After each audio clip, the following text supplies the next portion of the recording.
UPSC के पिछले 8 से 10 साल के अगर आप रिकॉर्ड को देखोगे तो आप पाओगे कि जो इंग्लिश मीडियम के एस्पिरेंट्स हैं या जो डॉक्टर्स हैं, जो इंजीनियर्स हैं, वही क्यों यूपीएससी में टॉप कर रहे हैं, उनकी क्यों टॉप रैंक आती है और हिंदी मीडियम के एस्पिरेंट्स काफ़ी पीछे हैं।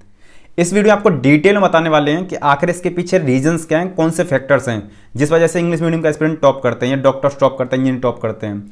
एक चीज़ और, अगर आप एक हिंदी मीडियम के एस्पिरेंट हो तो आपको इसमें प्लस पॉइंट बताने वाले हैं किस तरीके से आप अपने रिजल्ट को बूस्ट अप कर सकते हो। स्टार्ट करते हैं इस वीडियो को। जैन future officers, my name is Vijendra Singh, welcome to KJ mission.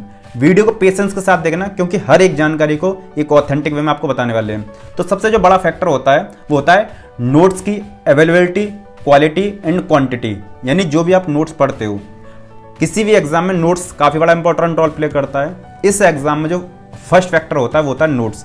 तो जैसे नोट्स इंग्लिश मीडियम का जो नोट्स होता है हिंदी मीडियम की तुलना में काफ़ी ज़्यादा मात्रा में होता है, यानी क्वांटिटी काफ़ी ज़्यादा होती है। काफ़ी सारे राइटर्स होते हैं, काफ़ी सारे टीचर्स होते हैं, तो नोट्स आराम से फिर अवेलेबिलिटी भी हो जाती है। जब ज़्यादा टीचर्स होंगे, ज़्यादा नोट्स होगा तो उसकी क्वालिटी भी अच्छी हो जाती है।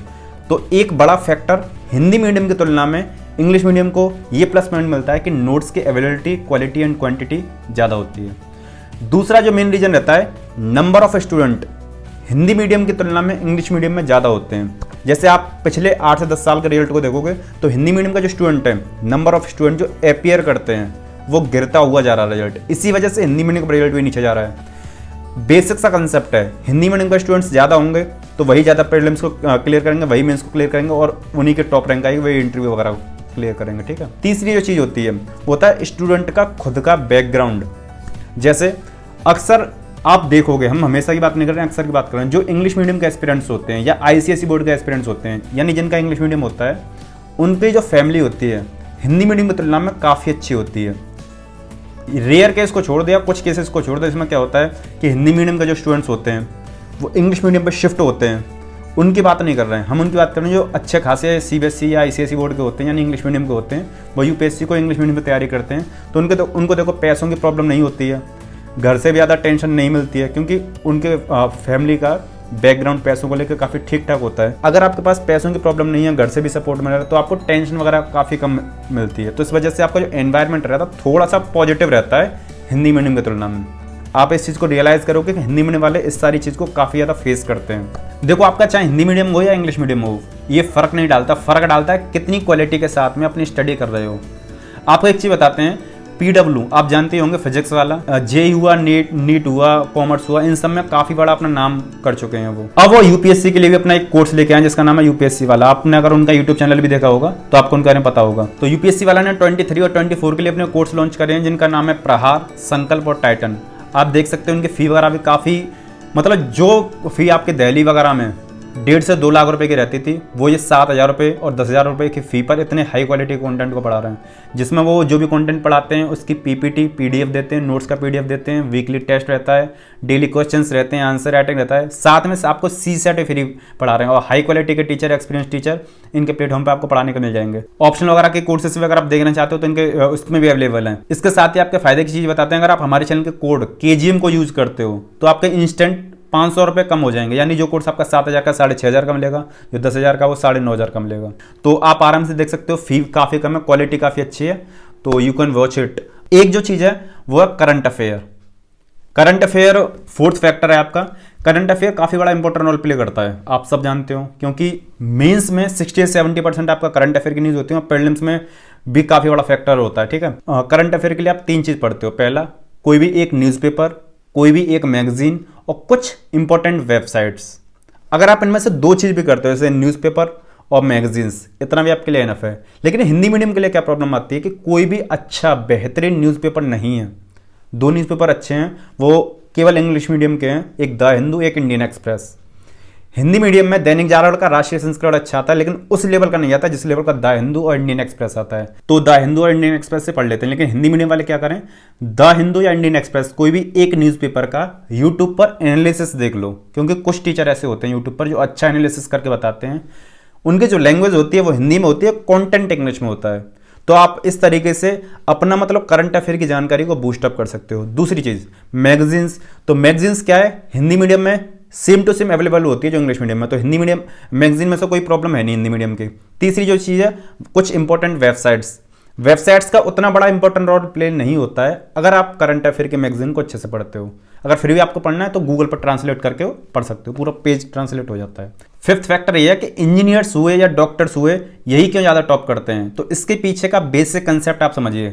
देखिए, और कोई भी इंजीनियर होता है यानी जो बीटेक करने के लिए जाता है, बीटेक करता है, एमटेक करता है, वहाँ का पूरा एनवायरनमेंट ऐसा होता है कि उसको टेंशन, प्रेशर, ये सारी चीज़ें झेलना सिखा देते हैं। और यही यूपीएससी एक एस्पिरेंट के, एक ऑफिसर की यही रिक्वायरमेंट होती हैं। वहाँ पे काफ़ी सारे एग्जाम्स देते हैं, काफ़ी सारे असाइनमेंट होते हैं जो होमवर्क वगैरह दिया जाता है, काफ़ी सारे वाइवा होते हैं, इंटरनल्स एग्जाम होते हैं, एक्सटर्नल वगैरह काफ़ी ज़्यादा होता है। तो ये सारी चीज़ें, प्रोजेक्ट वगैरह दिए जाते हैं, तो मेंटली प्रेशर बहुत दिया जाता है। और वहाँ पे ये पढ़ाई से ज़्यादा यही सारी चीज़ पर ट्रेनिंग दी जाती है, how to handle a pressure.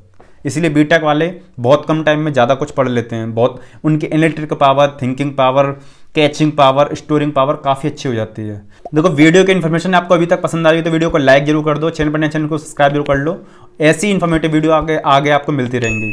Six factor है डिफरेंस ऑफ लैंग्वेज, यानी जैसे आप देखोगे कि हिंदी में आपके 49 वॉवल्स यानी स्वर और व्यंजन होते हैं, और इंग्लिश मीडियम में यही 26 होते हैं वॉवल्स और कॉन्सोनेंट्स, और मात्रा वगैरह भी काफ़ी ज़्यादा होती हैं आपकी हिंदी मीडियम में।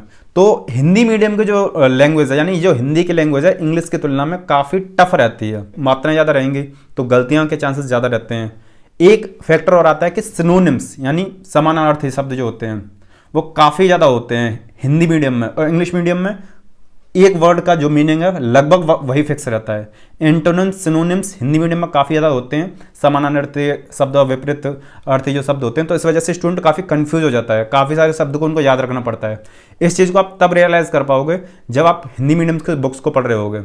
कोई भी अगर आप एग्जाम्पल लेके देख लो, जैसे मान के चलो सूरज, हिंदी में सूरज होता है, सूर्य होता है, दिनकर होता है, भास्कर होता है, चार हो गए। इंग्लिश में एक ही है, सन, दैट्स फाइनल, फिक्स हो गया। तो इंग्लिश मीडियम वाले कम शब्द से ज़्यादा, मतलब उनकी वोकैबुलरी कम होती है, हिंदी मीडियम की वोकैबुलरी टफ होती है और ज़्यादा होती है। नेक्स्ट फैक्टर आता है, वो आता है सी सेट में। आप जानते होंगे कि तीन सब्जेक्ट होते हैं सी सेट में। एक आपका मैथमेटिक्स, एक आपका रीजनिंग और एक आपका कॉम्प्रिहेंशन। कॉम्प्रिहेंशन आपका हिंदी में भी हो सकता है और इंग्लिश में भी हो सकता है। तो मैथ, अगर आपके इनमें से कोई भी दो सब्जेक्ट पर भी कमांड है, you can qualify C set easily. तो हिंदी मीडियम वालों का मैथ लगभग ठीक ठाक रहता है, लेकिन इंग्लिश मीडियम वालों को काफ़ी ठीक होता है, क्योंकि वो उस चीज़ पर ज़्यादा फोकस करते हैं। जिसका मैथ ठीक है उसकी रीजनिंग तो ठीक होगी। और इंग्लिश मीडियम वालों को तो कॉम्प्रिहेंशन ठीक रहता है। तो इस वजह से प्लस पॉइंट मिलता है हिंदी मीडियम की तुलना में। तो हिंदी मीडियम वाले एस्पिरेंट से हम यही बोलेंगे, मैथमेटिक्स हुआ, रीजनिंग हुआ, कॉम्प्रिहेंशन हुआ, इन सब पर थोड़ी थोड़ी कमांड रख के अपनी सी सेट पर काम करो अच्छे से, क्योंकि यही फेलियर का काफ़ी बड़ा रीजन होता है। क्योंकि इसी की वजह से प्रीलिम्स नहीं होता, फिर मेंस नहीं होता, फिर इंटरव्यू तक तो पहुंच ही नहीं पाते हैं इसी वजह से। तो इसलिए नंबर ऑफ स्टूडेंट कम हो जाते हैं और टॉप रैंकर कम होते हैं। नेक्स्ट जो रीजन होता है वो होता है answer writing, quality of answer writing. आपको एक चीज़ बताएं, देखो जो हिंदी मीडियम वाले स्टूडेंट्स होते हैं ना, वो थोड़े उनमें सेंटिमेंट्स थोड़े ज़्यादा होते हैं इंग्लिश मीडियम की तुलना में, सेंटिमेंटल होते हैं। और इसी चक्कर में अपनी, मतलब कोई भी आंसर मांग रहे हैं तो उसमें बातों को बहुत लिखते हुए जा रहे हैं। इसका नुकसान क्या होता है कि गागर में सागर नहीं भर पाते। और यूपीएससी यही बोलता है कि गागर में सागर भरने हैं, यानी कम वर्ड्स में आपको काफ़ी ज़्यादा बातें लिखनी होती हैं। इसीलिए वहाँ पर वर्ड्स की लिमिट होती है। 150 वर्ड्स में आपका 10 मार्क्स का क्वेश्चन होता है, और आपका जो 250 वर्ड्स का जो आंसर होता है वो आपका 15 मार्क्स का होता है। इस तरीके से यूपीएससी आपको लिमिटेशंस देता है कि आपको कम वर्ड में ज़्यादा चीज़ें लिखनी है। और इंग्लिश मीडियम में ये बेनिफिट होता है, क्योंकि हिंदी मीडियम में सेंटेंस थोड़े से लंबे चले जाते हैं, और जो क्वालिटी होती है ना आंसर की, वो थोड़ी सी इंग्लिश मीडियम को ज़्यादा होती है, क्योंकि वो कम वर्ड्स में ज़्यादा चीज़ खत्म कर सकते हैं। और क्वालिटी यही चीज़ डिफाइन करती है कि कौन कितने कम वर्ड्स में ज़्यादा चीज़ें लिख पा रहा है, कितना भारी उसकी लैंग्वेज है। और हिंदी मीडियम वालों में थोड़ी सी कमी आती है, भावनाओं में बह जाते हैं, ज़्यादा कंटेंट लिख देते हैं, और वर्ड लिमिट पर थोड़ा सा ध्यान, कमांड कम होता है। तो उस चीज़ पर हिंदी मीडियम वालों को काम करने की बहुत ज़रूरत है। एक फैक्टर और होता है, वो होता है आपका number of teachers. Number of teachers कैसे? हिंदी मीडियम में जो टीचर्स पढ़ाते हैं उनकी तुलना में इंग्लिश मीडियम में जो टीचर्स पढ़ाते हैं उनका नंबर काफ़ी ज़्यादा होता है। काफ़ी बड़ी संख्या में इंग्लिश मीडियम में टीचर्स पढ़ाना पसंद करते हैं, क्योंकि उनका खुद का बैकग्राउंड ज़्यादातर इंग्लिश मीडियम का होता है। दूसरा, वहाँ पर फीस काफ़ी अच्छी होती है। तो जो नंबर होता है इंग्लिश मीडियम का टीचर्स का, वो काफ़ी ज़्यादा है हिंदी मीडियम की तुलना में, इसलिए थोड़ा सा ये फैक्टर भी काम करता है। 10th रीजन होता है कि इंटरव्यू पैनल के जो मेंबर होते हैं, यानी जो भी इंटरव्यू ले रहे होते हैं, वो थोड़ा सा प्रेफर करते हैं इंग्लिश मीडियम को other than any other language, चाहे हिंदी हो या कोई भी रीजनल लैंग्वेज हो। रीजनल लैंग्वेज होगी कोई भी तमिल, मराठी, गुजराती, बंगाली, पंजाबी, तो उनके लिए तो ट्रांसलेटर बैठे हुए रहते हैं, उनकी बात नहीं कर रहे हैं। हम बात कर रहे हैं हिंदी मीडियम और इंग्लिश मीडियम की तुलना में। तो इंग्लिश मीडियम में थोड़ा सा प्लस पॉइंट मिल जाता है हिंदी मीडियम की तुलना में, ज़्यादा नहीं, 5-10 नंबर का फ़र्क तो रहता है, क्योंकि इंटरव्यू पैनल के जो खुद टीचर्स होते हैं उनका बैकग्राउंड में ज़्यादातर इंग्लिश मीडियम में होता है, खुद भी इंग्लिश बोलना प्रेफर करते हैं, पसंद करते हैं, तो ये सारी चीज़ होती है। काफ़ी सारे स्टूडेंट्स के मन में एक डाउट ये रहता है, ये कोई भी कारण नहीं है, ये केवल कॉन्फिडेंस की बात है। काफ़ी सारे स्टूडेंट्स के मन में एक डाउट ये रहता है कि हिंदी मीडियम वाले जो स्टूडेंट होते हैं उनमें नॉलेज थोड़ी सी इंग्लिश मीडियम की तुलना में कम होती है, या इंग्लिश मीडियम वाले जो स्टूडेंट होते हैं उनमें उनको इंग्लिश बोलना आती है, नॉलेज काफ़ी ज़्यादा है। तो आपको एक चीज़ बताते हैं, आप अगर हिंदी मीडियम के हो, आपकी नॉलेज बहुत अच्छी है, तो आपको सब पहचान जाएंगे कि आपके शब्दों में कितना भारीपन है, कैसे है। इंग्लिश मीडियम के हो तो ये केवल बाहरी खोखलापन होता है कि इंग्लिश में आती है, और कॉन्फिडेंस, इसी चक्कर में कि हिंदी मीडियम वाले स्टूडेंट्स होते हैं वो अपना थोड़ा सा लो कॉन्फिडेंस फील करते हैं, जो नहीं होना चाहिए। बस एक लैंग्वेज है, ये चीज़ समझ के चलो। देखो, आपका चाहे हिंदी मीडियम हो या इंग्लिश मीडियम हो, ये फर्क नहीं डालता। फर्क डालता है कितनी क्वालिटी के साथ में अपनी स्टडी कर रहे हो। अगर आप एक हिंदी मीडियम के स्टूडेंट हो और आप अपने रिजल्ट को इंप्रूव करना चाहते हो, अपने मार्क्स को बढ़ाना चाहते हो, तो आप लेफ्ट वाली वीडियो को देख लो, जिसमें हमने पूरा क्लियरली बताया है कि किस तरीके से हिंदी मीडियम का रिजल्ट गिरता हो जा रहा है और कैसे उसको उठा सकते हो। और राइट वाली वीडियो क्लिक करके हमारे चैनल की और सारी स्ट्रेटेजी गाइडेंस वाली वीडियो को देख सकते हो। वीडियो पसंद है, वीडियो को लाइक कर दिए, चैनल पर लेगा, चैनल को सब्सक्राइब जरूर कर लो, क्योंकि ऐसी वीडियो बनाना काफी ज्यादा एफर्ट लगता है। इसके साथ इस वीडियो समाप्त करते हैं। जय हिंद।